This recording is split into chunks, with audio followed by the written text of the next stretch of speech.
you talaga, no, marami talaga halos lahat dito, no, may na-stuck sa isang sitwasyon, no. At ngayon, kung may mga nakuha kayo, naka-resonate kayo, no, so iisa lang yung parang dapat yung gawin, no. So sinasabi dito ni universe, take action.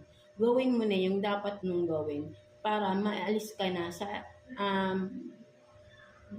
maalis ka na from this, no, from being stuck, no, sa isang sitwasyon or kung ano man ito, no, stuck sa iyong sarili, stuck sa iyong utak, no, overthinking of this situation, right? No, so you have to take action na para makapag-move forward ka na din sa buhay mo, right? No?